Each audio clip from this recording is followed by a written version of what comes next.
হাগ্ৰামা মহিলাৰ কেণ্ডিডেট হ'লেতো মই ৱেলকাম জনাম। 25ত হাগ্ৰামা মহিলাৰে কিন্তু শিৱ হৈ দিছে। ঠিক আছে, নৱসেনাৰ বিকল্প কি? উষাগ্ৰহ হ'ব পাৰে, প্ৰমোদৰ হ'ব পাৰে, নে ৰাজু নাৰ্জাৰী হ'ব পাৰে, নে চন্দন ব্ৰহ্ম হ'ব পাৰে, নে খাম্পা, নে প্ৰমীলা। প্ৰমীলা বাইদেউতো হ'ব নহয় নৱসেনাৰ বিকল্প, হয় নহয়? তেওঁলোক নিজে কনফিউজ হৈ আছে, তেওঁলোকে ইলেকশ্যন কাক খেলাব? हाग्रामा महिलारिया फैगौ 2025 मायथाइनि बिटिसिनि बिसायख'थिनि उनाव सिट जागोना रोखा नबकुमार सरनिया दिनै गसाइगाव सोहोरनि सिङाव थानाय केबिके मावख'आव 1 नं क'क्राझार लकसभा बियाबनि एमपि नबकुमार सरनिया बिथाङा मोनसे हानजायारि सावरायनाय मेलाव नुजाथिफैनानै खौरांगिरिनि सिगाङाव माखासे बेरफ्रुसार बिबुंथि होयो।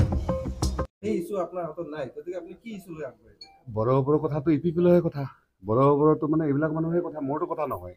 মই আচৰিত কথা, মই সিদিনা অলপতে চালবাৰী সমষ্টিত গৈছিলোঁ, আমাৰে মুছলিম ভাই এজনে কৈছে যে তেওঁ ইপিপিএল কৰে। তেওঁ কৈছে নৱসেনাইতো পূৰা কি কয় বড়ো খেলিছে, বড়ো সংগঠন বনাইছে, নৱসেনাৰ কাৰণে মুছলিম বড়ো কাজিয়া লাগিছে।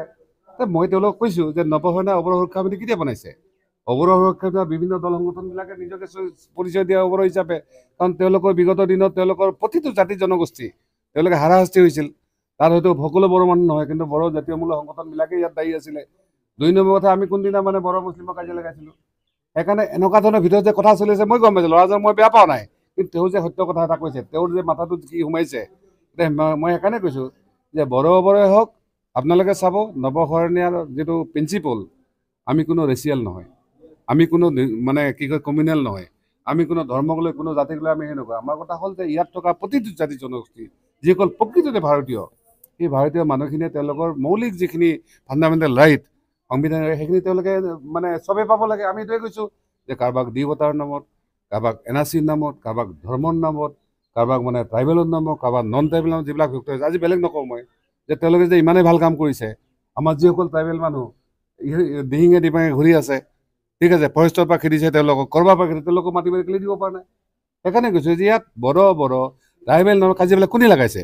আজি আমি ভাৰতবৰ্ষত কৈছোঁ, তেওঁলোকক কৈছোঁ আমি আদিবাসীবিলাকক যে তোমালোকে যে তোমালোকৰ জেগাত বাকীসকলৰ ৰাইট নিদিয়া, এই বিজেপি কংগ্ৰেছৰ নিচিনা যিবিলাকৰ কেৱল পলিটিক্স কৰা প্ৰফেশ্যন হয় নহয়, পলিটিক্সে তেওঁলোকে কৰে, তেওঁলোকে সুবিধা ল'ব আৰু আকৌ আমাৰ নিজৰ মাজত এইবিলাক কাজিয়া পেচাল লাগিব।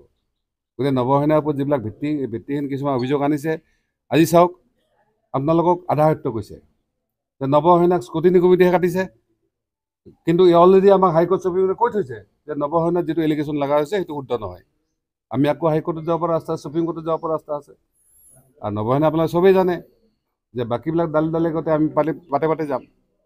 মই আপোনালোক ক'ব নোৱাৰা মই কেনেকৈ কৰিম, কিন্তু আপোনালোকে এটা কথা নিশ্চিত কৰি ইলেকশ্যন আমি খেলিম, নমিনেশ্যন দিম, একচেপ্ট হ'ব, আৰু 29লৈকে আমি এমপি নহয়। 29ৰ পিছত মই নাথাকোঁ, তেতিয়ালৈকে পৰিস্থিতি শান্ত হৈ যাওক।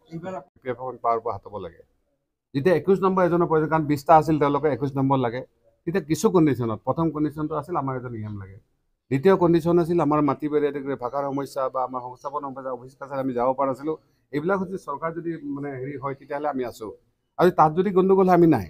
সেইকাৰণে আজিও কৈছোঁ যে ইএমৰ জেগাটো খোলা আছে, কিন্তু আমি কোনো ইণ্ডিয়াৰ পাৰ্ট নহয়, কোনো ইপিপিএল নহয়। আমাৰ অলপ ইপিপিএলৰ মানুহখিনি আমাক কৈছিলে যে আপোনালোকে গোটেই জিএছপি পাতি ইপিপিএল, আমি কৈছোঁ ঠিক আছে, আপোনালোকে এজেণ্ডা এটা বনাওক, যিটো এজেণ্ডাত আমি যাব পাৰোঁ। আমি ইপিপিএল এজেণ্ট যাব নোৱাৰো নহয়। যদি জিএছপি ইপিপিএল এজেণ্ডা এটা হ'লেহেঁতেন যে ইয়াত থকা প্ৰতিটো জাতি জনগোষ্ঠী নিজৰ ভাষা, নিজৰ মাটি, নিজৰ সংস্থান, নিজৰ মানে কি কয় চাকৰি বাকৰি সকলোৰে যি সম অধিকাৰ থাকিলেহেঁতেন, তেতিয়াহ'লে আমাৰ ইপিপিএল কৰাত আপত্তি নাছিলে। ঠিক আছে, আৰু আজি যে কোকৰাঝাৰৰ কথা আহিছে, আমি দৰঙৰ কথাটো কৈছোঁ। আজি দৰং ওদালগুৰি যিহেতু আমাৰ কোকৰাঝাৰ বিটিচিৰ প্ৰায় 6টা সমষ্টি পৰিল, তাতো কৈছোঁ যদি দৰং ওদালগুৰি আমাৰ যদি এমপি জিকি যায়, তেতিয়াহ'লে কিন্তু ছেকেণ্ড গৰু খুটি নহয়, তেতিয়া আমি বিৰোধ কৰিম। কাৰণ আমি আমাৰ নিজৰ সমষ্টি, আমি কোকৰাঝাৰতে আজি বহুত প্ৰচেষ্টা চলি আছিলে যে কি কয় মানে উচ্ছেদৰ কাৰণে, কিন্তু আমি যিমান পাৰি বাধা দিছোঁ, যিমান পাৰি এই বিষয়ে মাতিছোঁ, ইভেন গভৰ্ণৰ চাহাবক কৈছোঁ যে ইয়াত যদি উচ্ছেদ হয় তেতিয়াহ'লে ইয়াত কিন্তু লৰাই হৈ যাব। গতিকে এই ক্ষেত্ৰত আমাৰ ষ্টেণ্ড ক্লিয়াৰ। আপোনাৰ সমৰ্থকসকল এতিয়াও ঠিক আছে? আজি গোসাইগাঁৱত আমি সেইকাৰণে আহিবলৈ, মই আচলতে ডিক্লেয়াৰ হ'লে আহিম, বহুত আজি উদ্বিগ্ন হৈ আছে যে আচলতে এমপি ইলেকশ্যন খেলিব পাৰিম। বহুতেই কৈ আছে, যিবিলাক মানুহে আমাক কেতিয়াও ফোন নকৰে, তেওঁলোকে আমাক ফোন কৰি কৈছে যে আপুনি আহক, কেৱল আপোনাৰ বাহিৰে আমাৰ কোনো বিকল্প নাই। ময়ো চাইছোঁ যে এমপি এজন খেলাটো ইমান ধেমালি নহয়। এইবাৰ একেলেথে 5 দিন ঘূৰি কিনে আমি গম পাই গৈছোঁ দেহাৰ কি অৱস্থা হয়। সেইকাৰণে ময়ো কৈছিলোঁ যে ৰাইজক যদি আপোনালোকে এজন মানুহ আনিব পাৰে হীৰাহৰণে তেতিয়াহ'লে মই এৰি দিম, কিন্তু যদি নাহে তেতিয়া বিকল্পত আমি খেলিব লাগিব। সেইকাৰণে আমি গোসাইগাঁও আহিছোঁ। আচলতে এটা কথা আপোনালোক নিশ্চিতভাৱে কওঁ যে নৱসৈনীয়া ST আছিল, আছে আৰু ভৱিষ্যতে থাকিব। এই কথাটো আমি অসমৰ মুখ্যমন্ত্ৰী ডাঙৰীয়াকো সুধিছিলোঁ যে আচলতে যিবিলাক দাস, ডেকা, চৌধুৰী, বৰা, চৰণীয়া, হাজৰিকা, মহলীয়া এই ধৰণৰ যিখিনি উপাধি লিখে, মেক্সিমাম টাইটেল লিখে, সেইখিনি মানুহ আচলতে ST হয়নে নহয়? তেওঁ কৈছে ST হয়। আৰু যাৰ কাৰণে অসম চৰকাৰে নিজেই এইখিনি মানুহক সুকীয়াকৈ শৰণীয়া কছাৰী কৰিব হিচাপে যেনেকুৱা চনল কৈছে ST হ'ব লাগে বুলি কৈ আছে। কাৰণ এইসকল মানুহে স্বাধীনতাৰ আগৰে পৰাই বা স্বাধীনতাৰ পিছত যে ট্ৰাইবেল লিষ্টিং হৈ গ'ল, তাত কছাৰী, বড়ো কছাৰী আৰু ৰাভা হিচাপে তেওঁলোকক চাৰ্টিফিকেট দি থকা হৈছিলে। কিন্তু মাজে মাজে কণ্ট্ৰভাৰ্চি হয়। সেই কণ্ট্ৰভাৰ্চিলৈ নিগেটিভ কথাও আহে। বহুতে কৈ চালা আমি বোলে খ্ৰীষ্টান হৈ যাম, বহুতে কৈ বোলে আমি বন্দুক ধৰিম। কিন্তু নৱসৈনিক হিচাপে যিমান দূৰ পাৰিছোঁ তেওঁলোকৰ কণ্ট্ৰভাৰ্চি নহয়, এইটো আমাৰ নিজৰ ভিতৰৰ বিষয়। আৰু সেই কথাটোকে মানে হেৰি কৰি মানে চৰকাৰে ইতিমধ্যে পঠাইছে। তেনেকুৱা ক্ষেত্ৰত নৱসেনাৰ ক্ষেত্ৰত এনেকুৱা ঘটনা হোৱাটো দুৰ্ভাগ্যজনক। আৰু মোৰ বোধেদি ইয়াত কিছু অলপ অফিচবিলাকৰ মিছ আণ্ডাৰষ্টেণ্ডিং হৈছে। নিশ্চিতভাৱে ৰাজনৈতিক ষড়যন্ত্ৰ। কাৰণ আপোনালোকে জানে যে নৱসৈনিয়া ফিল্ডত নাই কাৰণে আৰু মানে ইয়াত বাকীসকলৰ টিকিল গিলানিৰ কাৰণে খুব ভাল হৈ যায়। মই বেলেগ কথা নকওঁ। যোৱা পৰহি আমাৰ উঠাগাঁও ইয়াই মানে আমাক কৈছে যে নৱসেনা যাতে এইবাৰ ইলেকশ্যন নেখেলে। কাৰণ আমি ইলেকশ্যন দেখিলে তেওঁলোকে ধুনীয়াকৈ জিকিব পাৰে। মই সকলোকে হাত জোৰি কৈছোঁ যে মই মাত্ৰ 29লৈকে থাকিম।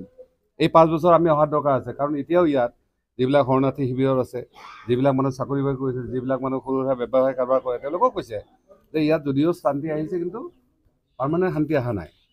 আৰু 5 বছৰ যদি নৱসেনা থাকে তেতিয়াহ'লে কোকৰাঝাৰ আৰু কোনো দিনে কোনো মানুহে হয়তো বন্দুক তুলি লোৱা টেণ্ডেঞ্চি নাহিব, বা কাৰোবাৰ স্বাৰ্থৰ কাৰণে কাৰোবাক ইয়াৰ পৰা খেদি পঠোৱা টেণ্ডেঞ্চিটো নাহিব। আপুনি মোক এটা কথা কওক যে এনেকুৱা এটা প্ৰমাণ দিয়ক য'ত আমি ইণ্ডিয়াক পাৰ্লিয়ামেণ্টৰ ভিতৰত ছাপৰ্ট কৰিছোঁ, তেওঁলোকৰ জনবিৰোধী কোনোবা বিলক আমি ছাপৰ্ট কৰিছোঁ, তেওঁলোকৰ জনবিৰোধী কোনোবা ব্যক্তিক আমি মানে কথাত ছাপৰ্ট কৰিছোঁ। গতিকে সেইকাৰণে আপোনালোকৰ কথাটোৰ পৰা প্ৰশ্নৰ পৰা আপোনালোকৰ প্ৰশ্ন নহয়, এইটো বহুতো এনেকুৱা প্ৰশ্ন লোক কনফিউজ হ'ব পাৰে। এটা যদি উদাহৰণ দিব পাৰে যে পাৰ্লিয়ামেণ্ট হয় ৰাষ্ট্ৰপতি আদিবাসী ভোট দিছোঁ আমি, কাৰণ আমি যেন ট্ৰাইবেল মানুহ হয়, আমি যদি ভোট নিদিওঁ আমাৰ আদিবাসী ভাই ভাৰতবৰ্ষত 20 কোটি আছে, তেওঁলোকে কিন্তু আমাক বেয়া হ'ব।